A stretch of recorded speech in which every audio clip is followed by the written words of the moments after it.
This is how I make my jollof rice, starting with the grain ingredients: blended pepper, the Maggi cubes, the curry powder, the thyme, and the bay leaves, the onions, the oil. I use sunflower most of the time, sunflower oil. The rice, this is basmati rice I'm using at this moment. And I'm starting with the clean pots, pouring in the oil. I leave it to get a medium heat for like 2 minutes. Then I pour in the Maggi. I'm melting the Maggi at the moment. The fire is on medium heat. So melting the Maggi, I'm going to melt the Maggi till it's well dissolved for, let's say, 2 minutes, depending on how hot it is. I poured in the onions. I'm going to fry the onion till it's very succulent, tender.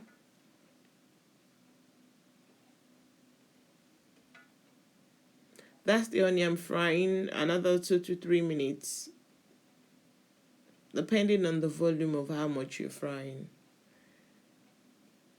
Next is pouring in my blended pepper. This pepper has been parboiled few minutes before now.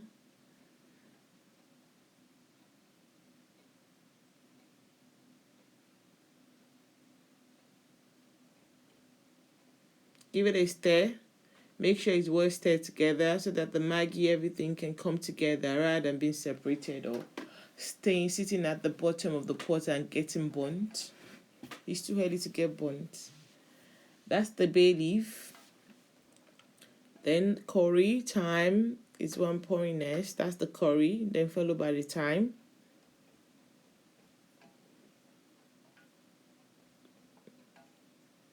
I'm going to give it a stir together, a good stir as well, for some minutes.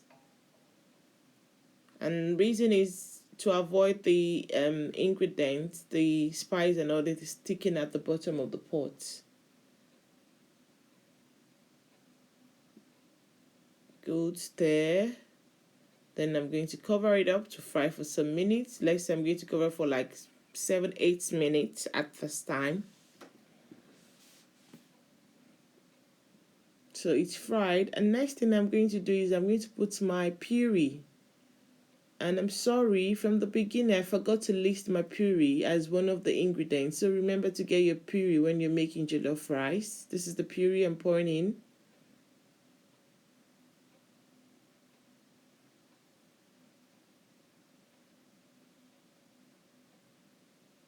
I'm just trying to rinse the remaining bits in the bowl in the pots. And I'm giving it a good stir. Make sure you give it a good stir. Cover up for like another 5 minutes. Now I'm checking it's well fried. And the next thing I'll be doing is I'm going to pour in some water.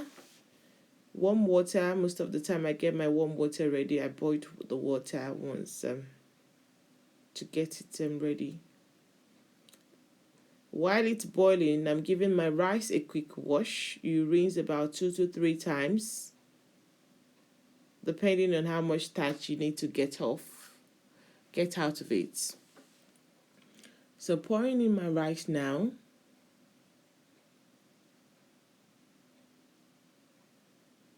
Then I'm going to give it a good stir together. Stir, then cover up and leave for like another 15 minutes. I've done so here. So what I'm doing now is just lifting the rice a little bit so that the water can get to the bottom of the pot. You're not stirring completely, you're just lifting it up. Don't stir. So cover up again, leave it for another 10 minutes. Depending on the size of the jollof rice you're making. Here I'm making about half a cooler of rice. A little bit of water, and this is basmati rice. It doesn't consume as much water as the normal long grain rice. So I'm just lifting up. I'm going to cover up again. Now I just open to check. Then it's semi half done, a little bit over half done. So I'm going to stir again, all completely. So I'm stirring completely now. You can see it's raising up. Though it's not completely soft, it's not hard either. I'm tasting.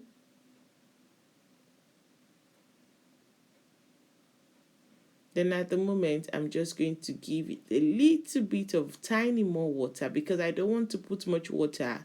I don't want it to be over soft. Then I steam. You use the foil to cover up for the steaming.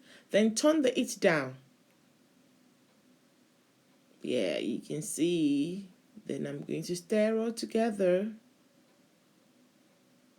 I steam it for like a couple of minutes, about 7 minutes, with the foil on. Remember that. Then stirring now.